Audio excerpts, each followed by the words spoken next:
Oke, teman-teman. Jadi kita sudah selesai dengan listening dan juga structure ya. Hari ini kita akan lanjut ke bagian terakhir untuk TOEFL ITP yaitu reading. Nah, di reading ini nanti kita akan rangkap menjadi 3 hari ya, teman-teman. Atau sorry, 3 chapter. Saya nggak tahu besok kalau bisa mungkin untuk di apa namanya bagian kedua dan bagian ketiga kalau bisa ya, teman-teman itu nanti kita rangkap. Tapi kalau nggak bisa ya kita bagi menjadi 2 hari seperti itu. Dan seperti yang saya sampaikan di hari pertama, di reading itu kan sebenarnya kalau kita ngikut sesuai silabus awal atau rencana belajar awal itu kita rangkap menjadi 6 chapter atau 6 hari, teman-teman, yang setiap harinya itu kita membahas satu soal. Nah, itu sesuai ngikutin yang di buku. Tapi saya menemukan cara yang lebih ringkas gitu ya. Jadi teman-teman daripada menggunakan 6 cara, ada 3 cara, teman-teman. Ya, ada cara yang lebih sedikit untuk mengerjakan reading ini seperti itu.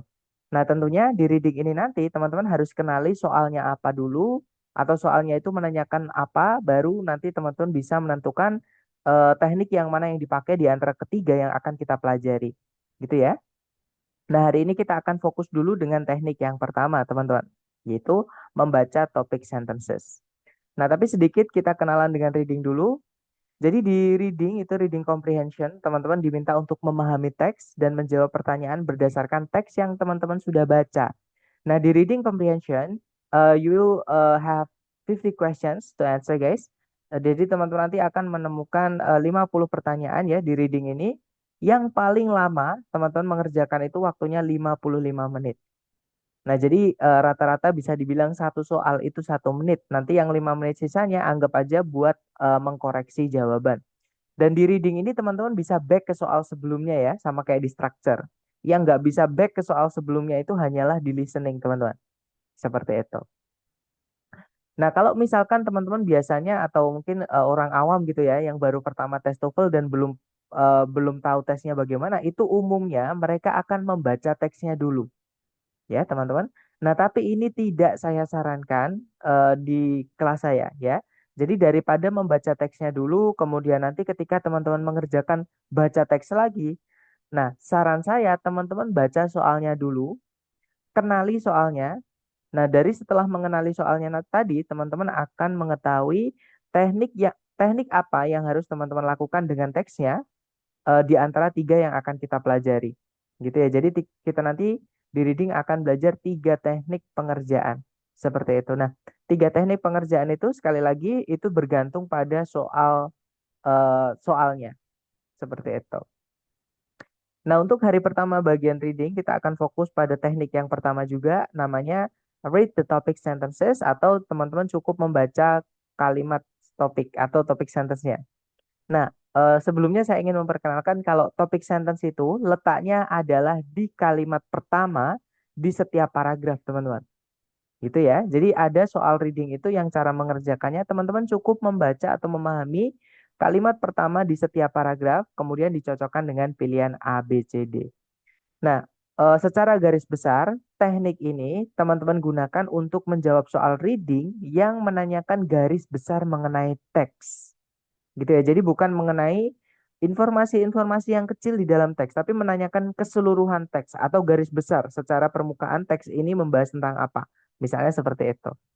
Gitu ya.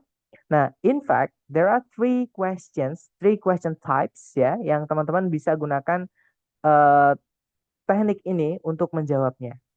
Nah, untuk jenis soal pertama itu namanya adalah main idea atau soal yang menanyakan gagasan utama atau ide pokok, teman-teman. Nah, ide pokok itu adalah inti dari teksnya. Jadi teksnya itu membahas tentang apa sih? Gitu ya. Nah, kalau misalkan ada pertanyaan mengenai topik atau inti dari teks, teman-teman cukup baca topik sentence-nya, yaitu kalimat pertama di setiap paragraf. Gitu ya, teman-teman. Dan main idea ini kadang di soal itu namanya ganti-ganti. Kadang disebutnya subjek, kadang disebutnya primary discussion, kadang disebutnya apalagi teman-teman. eh Banyak pokoknya yang menanyakan inti dari teksnya itu termasuk ke dalam main idea ini.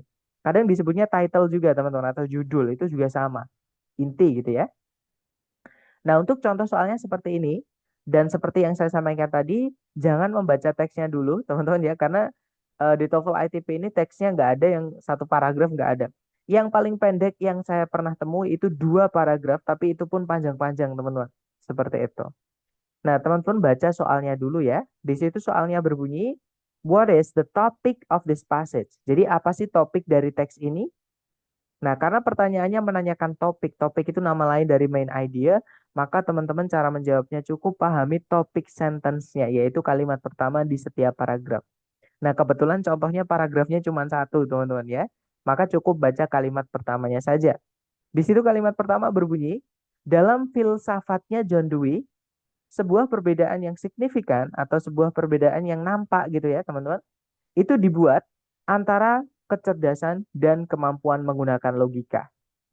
Nah, dengan kata lain, kalimat ini itu pengen bilang kalau John Dewey itu berfilsafat atau berpendapat gitu ya teman-teman, bahwa kecerdasan dan kemampuan menggunakan logika itu merupakan dua hal yang berbeda.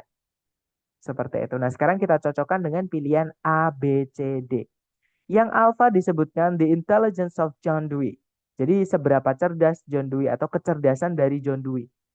Nah, jadi bukan ya, teman-teman, karena di teks itu bukan ngomongin seberapa cerdasnya John Dewey, tapi teks ini menyampaikan kalau John Dewey itu membedakan antara kecerdasan dan kemampuan berlogika pada semua orang, seperti itu. Nah, jadi yang alpha bukan, teman-teman. Kalau yang Bravo, distinctions made by John Dewey. Jadi perbedaan-perbedaan yang dibuat oleh John Dewey. Nah, cuman John Dewey ini pastinya membuat perbedaan bukan cuma dua ini ya, teman-teman. Masa dalam hidupnya John Dewey yang berbeda itu cuma intelligence sama reasoning, kan nggak mungkin. Nah, jadi bisa dibilang yang Bravo ini terlalu luas. Dan di teks tadi itu cuma ada teman-teman. Jadi a sharp distinction itu kalau diartikan sebuah perbedaan yang kelihatan, gitu ya, yang nampak. Nah, jadi sebuah cuma satu, bukan banyak. Sedangkan yang Bravo itu distinctions, ada S-nya, berarti banyak. Nah, ini juga nggak jelas perbedaan tentang apa. Jadi yang Bravo tidak bisa, teman-teman. Informasinya terlalu luas. Kemudian kalau yang Charlie, Dewey's ideas on the ability to reason. Jadi gagasan-gagasannya Dewey mengenai kemampuan untuk menggunakan logika. Nah, hati-hati teman-teman. Memang yang Charlie ini ada tadi ya. Cuman yang Charlie ini tidak mewakili seluruh informasi. Jadi ada informasi yang hilang, yaitu intelligence atau kecerdasan. Gitu ya. Jadi nggak boleh juga ada informasi yang dihilangkan. Sama kayak kalimat. Kalimat itu misalkan ada subjek, nggak ada predikat, nggak bisa. Ada predikat, nggak ada subjek juga nggak bisa. Jadi harus lengkap. Seperti itu. Jadi yang Charlie nggak bisa karena ada satu informasi yang dihilangkan, yaitu intelligence. Seperti itu. Kalau yang Delta, how intelligence differs from reasoning in Dewey's works. Jadi bagaimana kecerdasan itu berbeda dari kemampuan menggunakan logika dalam karya-karyanya Dewey atau dalam tulisan-tulisannya Dewey. Karena filsafatnya tadi itu ditulis di karyanya, mungkin seperti itu, gitu ya. Nah, ketemu intinya adalah John Dewey itu intinya membedakan kecerdasan dan kemampuan menggunakan logika. Jadi jawabannya yang delta, teman-teman. Nah, kurang lebih seperti itu ya. Nanti ketika teman-teman sudah sering-sering latihan, tidak akan selama ini, teman-teman. Gitu ya. Cuman kalau pas latihan ya nggak apa-apa, nggak perlu diwaktuin dulu, nggak apa-apa. Seperti itu. Nah, itu tadi untuk jenis soal pertama. Sekarang kita ke jenis soal kedua yang cara mengerjakannya teman-teman juga cukup membaca kalimat pertama di setiap paragraf saja, yaitu idea organization.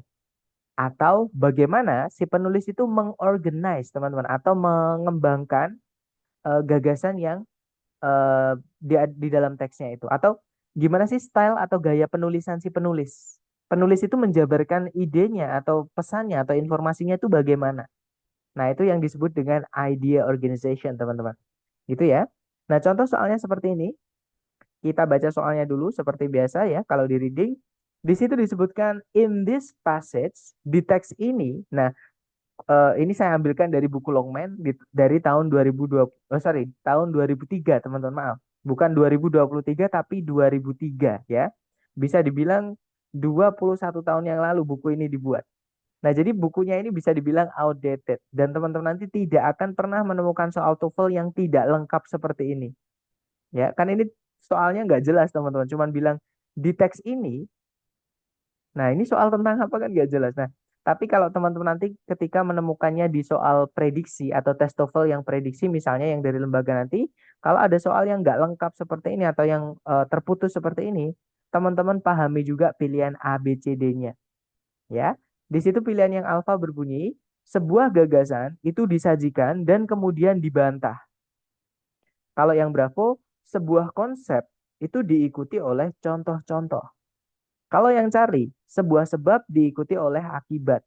Dan kalau yang delta, sebuah kepercayaan yang didukung dengan alasan-alasan logis. Nah, berarti gaya penulisan si penulis, teman-teman, atau penulis itu menyampaikan gagasannya itu bagaimana, gitu ya. Nah, maka kita cukup baca kalimat pertama di setiap paragraf.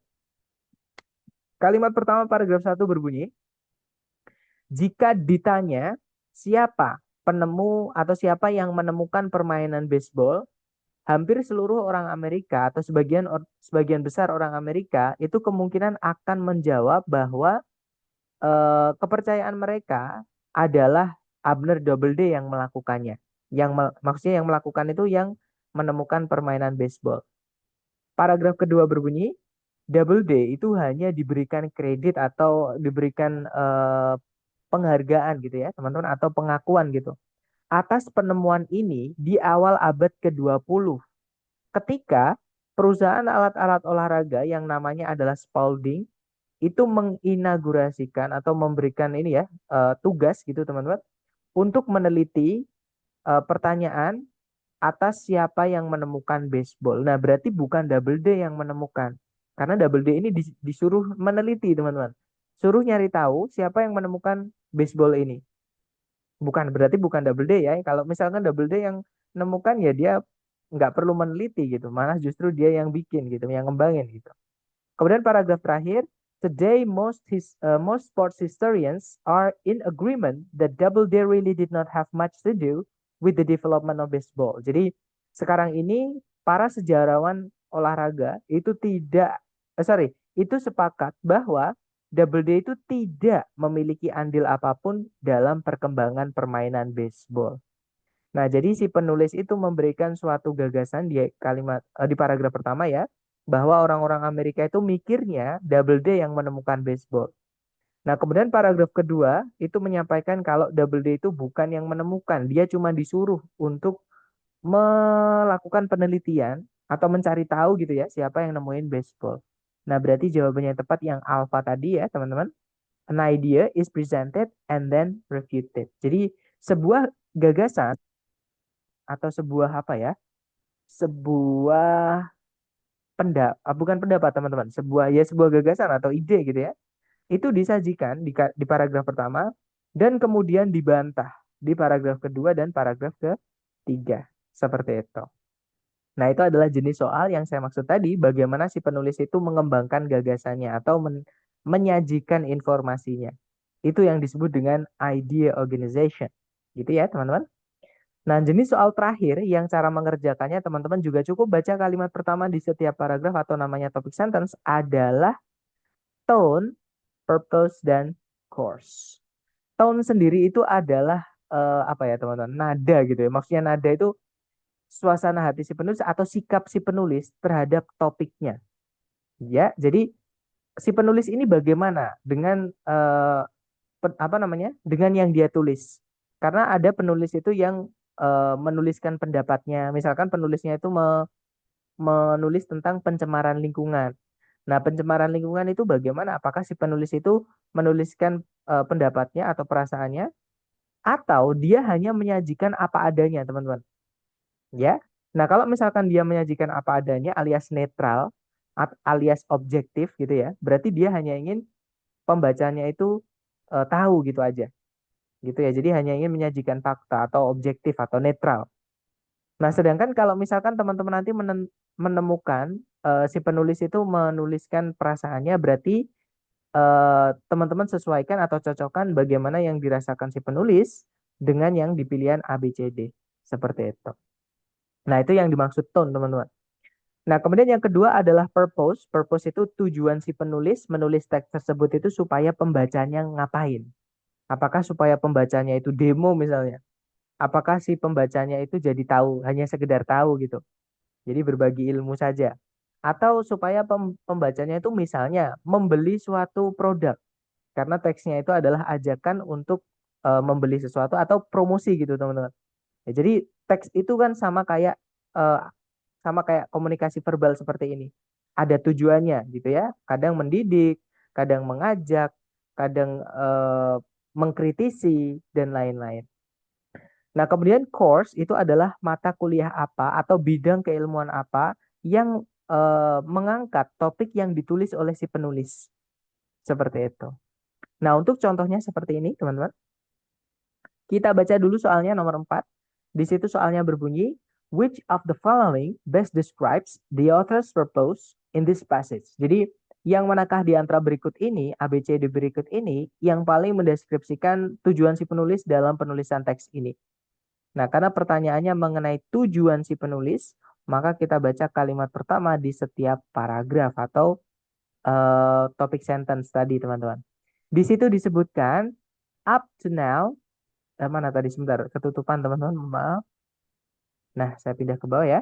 Jadi, up to now, confessions that have been obtained from defendants in a hypnotic state have not been admitted into evidence by courts in the United States. Jadi, hingga saat ini, pengakuan-pengakuan yang didapat dari terduga atau tersangka gitu ya, dalam keadaan dihipnotis itu tidak bisa dianggap menjadi barang bukti oleh pengadilan-pengadilan di Amerika Serikat. Paragraf kedua berbunyi, sebuah kasus sengketa lahan yang membawa-bawa pengakuan yang didapat dari hipnotis itu langsung dibawa ke pengadilan tinggi. Nah, ini maksudnya memberikan suatu ilustrasi atau contoh gitu ya, teman-teman, mengenai sikap pengadilan itu bagaimana kalau misalkan ada yang bawa-bawa orang yang dihipnotis ke pengadilan untuk diadili seperti itu. Nah, tadi di awal dikasih tahu kalau itu nggak bisa dijadikan kesaksian atau barang bukti seperti itu. Gitu ya. Nah, sekarang kita hubungkan dengan pilihan A, B, C, D. Pilihan alfa berbunyi untuk menjelaskan detail-detail dari suatu kasus pengadilan tertentu. Nah, ini bukan ngomongin kasus pengadilan ya, teman-teman, tapi ngomongin tentang yang di apa namanya? Pengakuan tadi. Pengakuan kalau dari kesaksian itu kalau dari hipnotis bagaimana? Gitu ya. Jadi yang alfa bukan, karena kasus pengadilan itu cuman ada di paragraf kedua dan teks ini bukan hanya paragraf kedua ya, teman-teman. Jadi kalau kita pilih yang alfa paragraf pertama jadi kayak nggak dianggap seperti itu. Kalau yang bravo untuk menunjukkan alasan kenapa pengakuan yang didapat di bawah pengaruh hipnotis itu tidak bisa dipercaya. Hati-hati teman-teman. Kalau kita pilih yang bravo ini kita kayak seolah-olah menjudge gitu atau menghakimi. Menghakimi bagaimana? Maksudnya adalah seolah-olah kalau ada orang yang dihipnotis dan dia memberikan kesaksian, itu seolah-olah kesaksiannya tidak bisa dipercaya. Ya, padahal kita juga nggak tahu gitu ya, itu beneran apa enggak. Nah, eh, di teks tadi itu ada cakupannya teman-teman atau ada apa ya ada ruang lingkupnya hanyalah di dalam pengadilan di Amerika Serikat itu nggak diakui sebagai barang bukti seperti itu entah itu dia reliable atau tidak entah dia itu bisa dipercaya atau tidak gitu ya makanya kalau kita pilih jawaban Bravo ini seolah-olah kalau kita di luar pengadilan pun kalau ada pengakuan yang didapat dari hipnotis kita seolah-olah anggap itu kesaksian palsu. Jadi bukan, gitu ya. Yang Bravo ini terlalu luas atau ranahnya eh, tidak dispesifikasikan, jadi nggak bisa. Kalau yang Charlie untuk mengklarifikasi atau memperjelas gitu ya, peran dari pengadilan tinggi dalam tidak validkan pengakuan yang didapat dari hipnotis dari orang yang dihipnotis. Nah, hati-hati teman-teman. Kalau kita pilih yang Charlie ini, kita fokusnya dialihkan gitu ya. Jadi kalau kita pilih yang Charlie itu seolah-olah inti dari teks ini adalah ngomongin peran dari pengadilan tinggi. Padahal pengadilan tinggi itu baru disebutkan di paragraf kedua. Dan itu pun hanya sebagai contoh atau ilustrasi. Ya bukan inti teman-teman. Jadi yang Charlie ini bukan. Nah jawaban yang tepat adalah yang delta. Di situ disebutkan to explain the legal status of hypnotically induced confessions. Jadi untuk menjelaskan status hukum dari orang-orang atau pengakuan-pengakuan yang didapat secara hipnotis. Seperti itu. Nah, statusnya tadi tidak bisa dijadikan barang bukti. Gitu ya, teman-teman. Nah, kalau yang nomor 5, the tone of this passage could best be described as, jadi tone atau sikap si penulis terhadap pengakuan yang didapat dari hipnotis di dalam pengadilan itu bagaimana? Ada nggak penulis itu memasukkan perasaannya? Atau ada nggak penulis itu memberikan pendapatnya? Gitu ya. Kalau nggak ada berarti netral, kalau ada apa? Itu ya harus dicari, teman-teman. Nah, paragraf pertama tadi bilang hingga sekarang pengakuan yang didapat dari hipnotis itu belum bisa dianggap sebagai barang bukti oleh pengadilan-pengadilan di Amerika Serikat. Nah, si penulis tidak ikut campur, teman-teman, tidak terlibat di sini, tidak memberikan pendapatnya ataupun perasaannya. Gitu ya. Kita baca lagi paragraf kedua. Sebuah kasus sengketa lahan yang membawa-bawa pengakuan yang didapat dari hipnotis itu langsung dibawa ke Pengadilan Tinggi Amerika Serikat. Sama, teman-teman. Di sini penulis juga tidak terlibat. Gitu ya. Dia hanya ingin menyajikan atau menceritakan data apa adanya. Nah, berarti si penulis ini netral atau objektif. Gitu ya. Jadi hanya ingin memberikan pengetahuan atau informasi terhadap pembacanya. Nah, jadi jawaban yang paling tepat adalah yang delta, informative. Gitu ya, teman-teman. Kemudian yang nomor 6, teks ini kemungkinan akan diminta dibaca di mata kuliah yang manakah di antara berikut ini. Nah, sekarang kita ekstrak, teman-teman, vocab atau kosakata yang dipakai di setiap kalimat pertama. Nah, tadi ada kata confessions ya, artinya pengakuan-pengakuan atau kesaksian-kesaksian. Kemudian ada juga defendants, artinya tersangka atau terduga. Ada lagi evidence, barang bukti. Ada juga courts, pengadilan-pengadilan di Amerika Serikat. Nah, dari sini pun kita sudah tahu ini ranahnya adalah hukum. Jadi teks ini kalau dimasukkan ke suatu kelas ya, teman-teman, atau suatu perkuliahan. Nah, perkuliahan atau kelas itu pasti tentang hukum. Nah, jadi jawaban yang paling tepat adalah yang alfa ya, American law atau hukum Amerika. Karena tadi ruang lingkupnya adalah courts in the United States atau pengadilan di Amerika Serikat saja gitu ya. Jadi makanya American law. Seperti itu, teman-teman. Nah, itu tadi adalah teknik pertama ya, yaitu teman-teman cukup membaca kalimat pertama di setiap paragraf dan mencocokkannya dengan pilihan A, B, C, D. Nah, teknik ini teman-teman pakai ketika soalnya menanyakan garis besar mengenai teks. Ada 3 soal yang menanyakan garis besar mengenai teks. Yang pertama main idea, yang kedua idea organization, yang ketiga adalah tone, purpose, atau course. Nah, sebelum kita praktek ke latihan soal, mungkin adakah yang pengen teman-teman tanyakan dulu mungkin sebelum kita latihan? Silakan.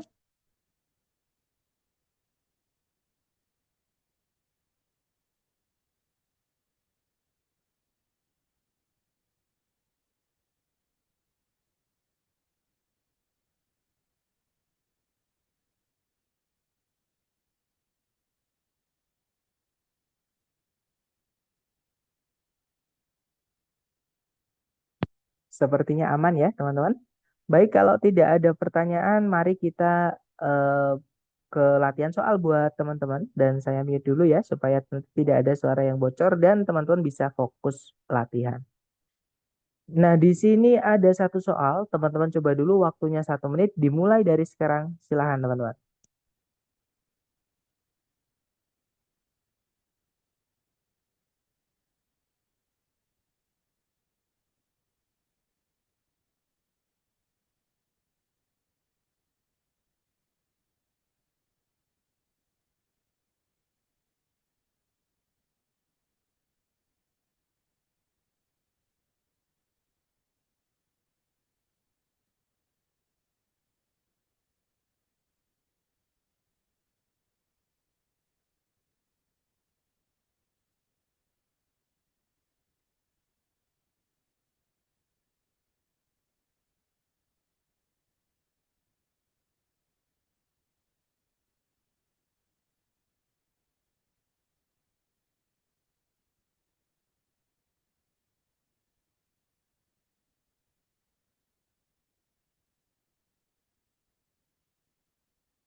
Oke, waktunya sudah habis, teman-teman. Silahkan jawabannya boleh dikirim di chat dulu. Dan saya lihat teman-teman menjawab delta ya. Kita cek bersama. Di situ soalnya berbunyi, The topic of this passage could best be described as. Nah, jadi topik dari teks ini itu bisa dideskripsikan sebagai apa topiknya, teman-teman. Nah, jelas ya pertanyaannya tentang topik ya kita carinya jawaban di topik sentence. Nah, topik sentence itu letaknya di kalimat pertama di setiap paragraf. Kalimat pertama paragraf satu berbunyi, IQ or intelligence quotient is defined as as the ratio of a person's mental age to chronological age with the ratio multiplied by 100 gitu ya, to remove the decimal. Jadi IQ atau tingkat kecerdasan itu didefinisikan sebagai rasio atau perbandingan dari umur mentalnya seseorang dengan umur kronologikalnya. Dengan rasionya itu dikalikan 100 untuk menghilangkan koma-komanya. Nah, secara teori, tes IQ yang distandarisasikan atau yang disusun itu ya, itu dibuat untuk mengukur kemampuan seseorang untuk melakukan kinerja-kinerja intelektual, seperti misalnya kemampuan menggunakan logika dan eh, apa namanya, pemecahan masalah, gitu ya. Kemudian paragraf terakhir, dalam prakteknya atau secara praktek tidak mungkin untuk tiba pada kesimpulan jenis-jenis kinerja eh, intelektual yang mana yang mendemonstrasikan kecerdasannya seseorang. Nah, kita cek ABCD, teman-teman. Tadi teman-teman menjawab delta, yang delta itu sebuah definisi dari IQ, kalimat pertama ya, paragraf satu, dan juga pengukurannya betul. Jawabannya delta, teman-teman. Pengukuran ini maksudnya tes IQ tadi, yang mana di paragraf kedua disampaikan secara teori dibuat untuk mengukur kemampuan seseorang melakukan kinerja intelektual tadi ya. Nah, secara praktek itu nggak mungkin kita bisa tahu kinerja intelektual apa yang bisa menggambarkan kecerdasan seseorang. Seperti itu. Oke, lanjut ke nomor berikutnya, teman-teman. Silahkan dicoba dulu 1 menit dimulai dari sekarang ya.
Oke, waktunya sudah habis, teman-teman. Dan saya lihat teman-teman menjawab alfa. Kita cek bareng ya. Di situ soalnya berbunyi, how is the information in the passage organized? Jadi bagaimana informasi di dalam teks itu disusun atau dikembangkan. Nah, kita baca kalimat pertama di setiap paragraf. Kalimat pertama paragraf satu berbunyi, controversy surrounds the idea of using genetically modified organisms or GMOs in daily life. Jadi kontroversi itu mengelilingi, maksudnya gini teman, berarti yang enak kalau mengartikannya. Jadi ada kontroversi eh, di, eh, ada kontroversi terhadap gagasan dalam penggunaan organisme yang dimodifikasi secara genetik dalam kehidupan sehari-hari. Nah, berdasarkan satu pandangan mengenai GMO, para kritikus itu beranggapan bahwa GMO itu berbahaya bagi kesehatan manusia dan lingkungan. Nah, conversely berarti sebaliknya gitu ya. The proponents itu berarti pendukungnya atau ya pendukungnya gitu ya. Jadi pendukung dari GMO itu melihat GMO sebagai alat penting untuk mengatasi tantangan-tantangan global seperti misalnya kelangkaan makanan dan juga malnutrisi atau gizi buruk ya, teman-teman. Nah, berarti ini ngomongin tentang kontroversi tadi atau dua perdebatan, ada yang setuju, ada yang tidak. Gitu ya. Nah, jadi jawaban yang tepat yang alpha, teman-teman. Two different views of on GMOs are presented. Jadi, dua gagasan yang berbeda mengenai GMO itu diberikan. Seperti itu. Oke, lanjut lagi ke number three, guys. Dicoba dulu ya. 1 menit dimulai dari sekarang. Silahkan, teman-teman.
Alright, thumbs up, guys. Silahkan jawabannya teman-teman dikirim di chat. Kemudian kita bahas bareng ya. Dan saya lihat teman-teman menjawab alpha. Oke, kita cek bareng. Di situ soalnya berbunyi, the tone of the passage could best be described as. Nah, jadi tone dari teks ini itu bisa dideskripsikan sebagai bagaimana, teman-teman? Nah, jadi tone tadi adalah sikap si penulis terhadap yang dia bahas atau yang dia angkat jadi topik pembicaraan gitu ya. Jadi dia itu menuliskan perasaannya atau tidak. Nah, kalau tidak berarti dia netral atau objektif, tapi kalau dia menuliskan atau dia memiliki sikap sendiri terhadap tulisannya dan dia sampaikan di tulisan itu berarti dia memiliki tone gitu, teman-teman. Nah, kalau kita baca kalimat pertama di setiap paragraf itu disebutkan tingkat di mana penggundulan hutan di dunia ini sedang terjadi itu sangatlah mengkhawatirkan. Nah, berarti dari sini kita sudah tahu ya, si penulis ini, dia ini pengen membahas tentang deforestation, teman-teman, atau penggundulan hutan. Nah, dia menuliskan perasaannya kalau penggundulan hutan itu semakin mengkhawatirkan. Nah, ini kata kunci teman-teman di sini. Nah, berarti penulis ini khawatir ini yang saya maksud tadi ya, perasaan si penulis atau pandangan atau sikap si penulis terhadap topik yang dia bahas. Seperti itu. Gitu ya, teman-teman. Nah, kita cek ABCD yang artinya sama, yaitu yang alpha. Alarming, mengkhawatirkan. Concern itu khawatir atau cemas atau takut. Seperti itu, teman-teman. Nah, jadi jawaban untuk soal ini adalah yang alpha. Gitu ya. Lanjut lagi ke number 4. Nah, yang panjang-panjang ini saya ambilkan dari buku yang buatan asli dari ITS ya, teman-teman. Silahkan dicoba dulu. 1 menit dimulai dari sekarang. Silahkan, teman-teman.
Oke, waktunya sudah habis, teman-teman. Dan saya lihat teman-teman menjawab Charlie ya. Kita cek bareng. Di situ soalnya berbunyi, what is the passage mainly about? Jadi apa sih teks ini, eh, tentang apa sih teks ini utamanya gitu ya, teman-teman. Nah, kita baca kalimat pertama di setiap paragraf. Di situ kalimat pertama paragraf satu berbunyi, kata Renaissance dari bahasa Prancis itu berarti kelahiran kembali. Nah, berarti membahas tentang kata Renaissance ini ya, teman-teman. Atau zaman Renaissance gitu, teman-teman. Di paragraf kedua disebutkan, these changes in outlook deeply affected the musical culture of the Renaissance period. how people thought about music, as well as the way music was composed, experienced, discussed, dan disseminated. Jadi perubahan-perubahan tampilan ini itu sangat mempengaruhi budaya bermusik dari zaman Renaissance juga. Nah, jadi bagaimana orang-orang itu berpikir mengenai musik, bagaimana musik itu disusun, dimainkan, dibahas dan dipelajari atau disebarluaskan gitu ya. Nah, kemudian paragraf terakhir, the musical renaissance berarti zaman Renaissance yang bermusik gitu ya, teman-teman. Di Eropa itu lebih ke sebuah gerakan budaya secara luas atau secara umum gitu ya. Dan keadaan mind itu berarti state of mind itu berarti kurang lebih kalau diartikan ini teman-teman. Apa ya? Bahasa saya enak tuh keadaan mental orang gitu intinya kayak eh ya jadi keadaan mental orang gitu daripada hanya serangkaian teknik bermusik tertentu. Gitu ya. Nah, berarti jawaban yang tepat tadi teman-teman menjawab Charlie. Kita baca The European Renaissance. Nah, dari sini pun sebenarnya udah benar teman-teman. Maksudnya udah kejawab ya. Jadi zaman Renaissance-nya Eropa sebagai sebuah perkembangan budaya yang mencakup di dalamnya itu perubahan-perubahan dalam gaya bermusik. Jadi gaya bermusik itu salah satu perubahan-perubahan budayanya tadi. Gitu ya, teman-teman. Tapi ini bukan cuma tentang bermusik ya, karena ada juga budaya-budaya yang lain seperti itu. Kalau kita baca semuanya gitu, teman-teman. Oke, lanjut lagi ke nomor berikutnya. Silahkan dicoba lagi. Waktunya 1 menit dimulai dari sekarang. Silahkan, teman-teman.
Oke, waktunya habis, teman-teman.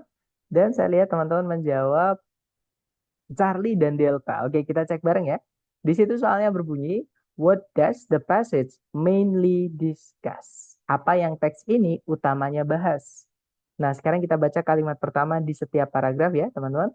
Di situ disebutkan, contrary to popular opinion, frosts and freezing temperatures have little to do with the color of autumn leaves. Jadi, berbeda dari opini umum, tanah yang membeku dan temperatur yang dingin gitu ya, atau suhu yang dingin, itu memiliki pengaruh yang sedikit terhadap pewarnaan daun-daun musim gugur. Nah, misalkan gini teman-teman ya, kalau misalkan paragraf satu itu cuman sedikit, ada ke satu kalimat lagi, teman-teman teruskan aja nggak apa-apa, karena itu akan lebih membantu teman-teman memahami teksnya, gitu ya.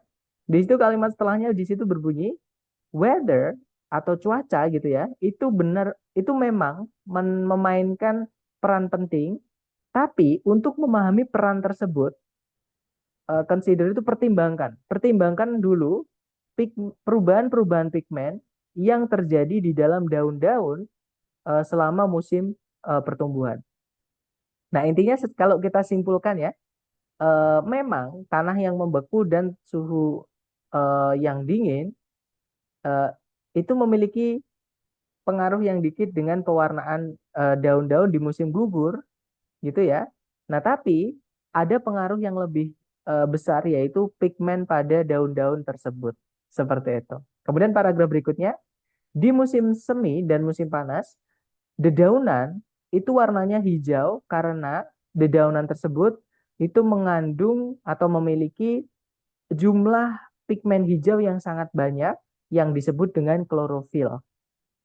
Paragraf berikutnya, daun-daun dari beberapa jenis tanaman yang lain itu ada yang berubah menjadi merah atau ungu, yaitu warna-warna yang disebabkan oleh kelompok pigmen yang lain yang disebut dengan antosianin. Nah, selain klorofil ada antosianin ya, warna merah dan ungu, teman-teman. Nah, kemudian paragraf terakhir, deciduous plants atau leaf shedding plants, jadi tanaman-tanaman yang menggugurkan daun di musim-musim tertentu gitu ya, atau di kondisi tertentu seperti itu, teman-teman. Nah, itu tidak bisa melewati musim dingin seandainya mereka itu tetap menjaga daun-daun mereka karena mereka akan kehilangan banyak sekali air atau lebih banyak air terhadap udara musim dingin yang kering daripada yang akarnya itu bisa serap dari tanah yang membeku. Seperti itu. Nah, berarti ini ngomongin tentang ini teman-teman. Jadi pewarnaan daun itu apa namanya? Pengaruhnya maksudnya dipengaruhi oleh apa? Tadi ya, tadi ada yang ngomongin cuaca, walaupun perannya sedikit ya teman-teman. Tapi ada yang peran yang lebih besar yaitu tentang pigmen. Nah, jadi jawaban yang paling tepat adalah yang delta ya. The reasons for changes in the color of leaves. Jadi alasan-alasan untuk perubahan-perubahan dalam warna daun, warna dedaunan. Gitu ya, teman-teman. Jadi alasannya ada dua, ada tiga kayaknya ya. Yang pertama adalah suhu, yang kedua adalah cuaca, dan yang ketiga adalah pigmen, teman-teman. Gitu ya, perubahan pigmen. Nah, kalau yang Charlie kenapa salah, Zar? Kalau yang Charlie itu kalau diartikan seperti ini, teman-teman. The importance of color itu berarti peran dari warna sebagai petunjuk akan adanya penyakit tanaman. Nah, kan nggak nyambung ya. Kita nggak menemukan ada penyakit tanaman sama sekali tadi yang disebutkan. Kalau warna daun atau warna tanamannya, iya, ada.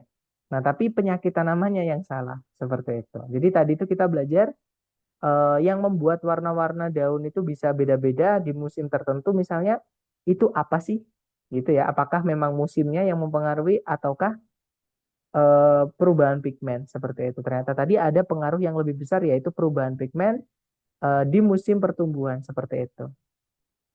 Oke, lanjut lagi ke nomor berikutnya ya, silahkan dicoba lagi, jangan takut salah teman-teman. 1 menit dimulai dari sekarang, silahkan.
Oke, waktunya sudah habis dan saya lihat teman-teman menjawab delta ya, kita cek bareng.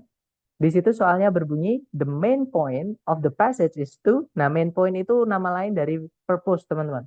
Tujuan gitu ya. Main point. Jadi tujuan utama dari teks ini adalah untuk.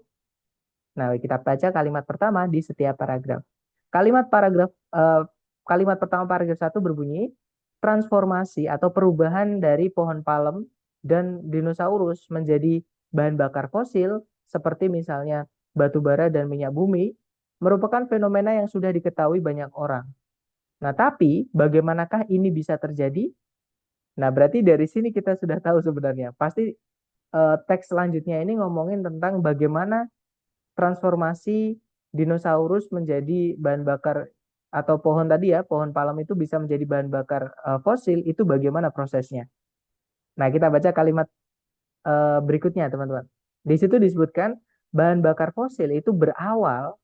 Jadi pertamanya gitu ya. Jadi awal mula terbentuknya bahan bakar fosil itu adanya sorry bukan adanya tapi banyaknya, melimpahnya. Abundance itu jumlah yang banyak gitu teman-teman. Jadi melimpahnya kehidupan dan sedikitnya atau terbatasnya oksigen. Nah, kemudian paragraf berikutnya, coal itu berarti batu bara, itu terbentuk ketika tanah gambut itu secara memadai terkompresi atau tertekan gitu teman-teman. Eh, oleh berat atau beban yang berat dari kumpulan-kumpulan yang tumbuh di atasnya untuk memaksa air dan zat-zat yang lain itu keluar dari tanah gambut tadi, yang akhirnya meninggalkan massa karbon yang terkonsentrasi atau yang padat, akhirnya jadi batu bara tadi teman-teman. Nah, kemudian 300 juta tahun yang lalu, selama zaman Karboniferus, banyak dari dunia ini itu menyerupai apa namanya, rawa Okefenokee. Nah, berarti kemungkinan rawa Okefenokee ini mengikuti syarat atau kondisi di mana akhirnya nanti bisa terbentuk bahan bakar fosil ya, teman. Karena tadi syaratnya adalah an abundance of life and shortage of oxygen. Jadi banyak kehidupan, entah itu tanaman ataupun dinosaurus gitu ya. Tapi oksigennya itu sedikit, seperti itu.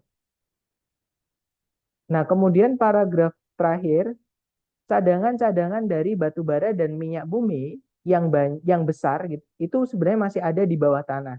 Tapi cost itu maksudnya di sini bukan cuma biaya masalah uang ya, teman-teman. Jadi resiko gitu.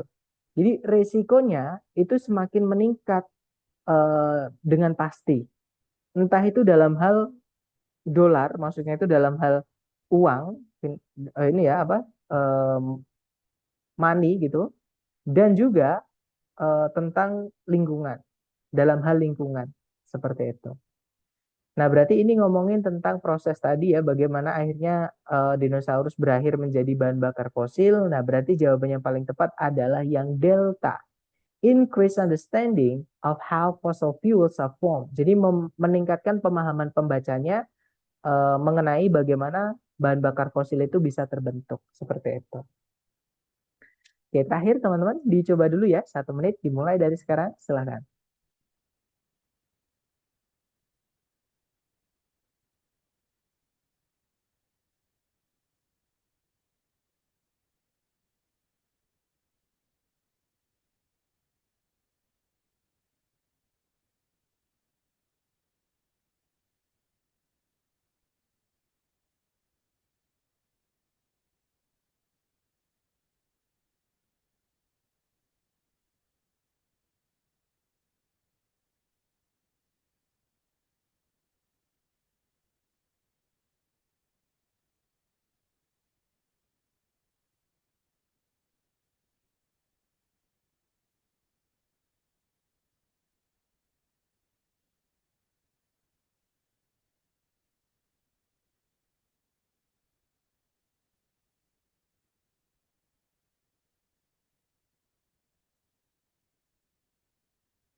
Oke, waktunya sudah habis, teman-teman. Boleh dikirimkan jawaban teman-teman ya. Ada jawaban delta, semuanya menjawab delta. Kita cek bareng. Di situ soalnya berbunyi, what does the passage mainly discuss? Jadi teks ini itu membahas, utamanya itu membahas apa? Nah, kita baca kalimat pertama di setiap paragraf, teman-teman. Kalimat pertama paragraf 1 berbunyi, the pottery itu gerabah. Gerabah itu bagi teman-teman yang mungkin awam ya, gerabah itu semacam kayak kendi gitu ya teman-teman, kayak vas bunga, kayak apalagi kayak teko air, tapi yang terbuat dari tanah liat, yang nantinya jadi keramik gitu. Nah itu namanya gerabah. Jadi gerabah dari suku Indian Pueblo dari Amerika Serikat bagian barat laut merupakan merupakan semacam kesenian yang memerlukan kompleksitas atau kerumitan teknis yang besar.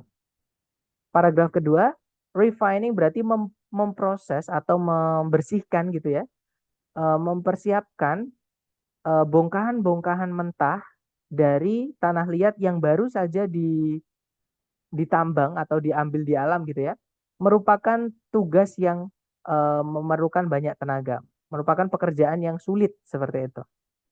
Nah, hampir semua jenis tanah liat itu memerlukan tambahan dari bahan yang non plastik sehingga tanah liatnya itu bisa menahan pengapian, yaitu pengerasan menggunakan panas yang tinggi tanpa ada retakan. Dan sehingga bagian dalamnya atau wadahnya gitu ya, itu akan memiliki permukaan yang sangat halus. Kemudian paragraf terakhir, nah setelah temper, kalau nggak salah temper itu lapisan luar ya, maksudnya kayak bagian untuk penambahan di permukaan gitu teman-teman. Nah setelah lapisan luar itu ditambahkan, tanah liat tersebut itu dicampur dengan atau diaduk gitu teman-teman, diaduk dengan penuh tenaga atau dengan ya dengan penuh tenaga gitu ya. Nah berarti ini tadi ngomongin tentang bagaimana caranya mempersiapkan atau menyiapkan tanah liat yang diambil dari alam supaya nanti bisa dipakai untuk membuat gerabah. Nah jadi jawaban teman-teman benar semuanya, yaitu yang delta ya. The processes used to prepare clay for making Pueblo poetry. Jadi proses-proses yang dipakai untuk mempersiapkan tanah liat untuk membuat gerabah Pueblo. Seperti itu. Nah, itu tadi adalah materi tentang reading yang pertama, yaitu teman-teman cukup membaca kalimat pertama di setiap paragraf, ya. Nah, diingat-ingat, teknik ini hanya teman-teman pakai ketika soalnya itu menanyakan garis besar mengenai teks. Gitu ya, teman-teman. Nah, mungkin sambil saya absen, kalau teman-teman ada pertanyaan boleh ditanyakan dulu. Silakan, teman-teman.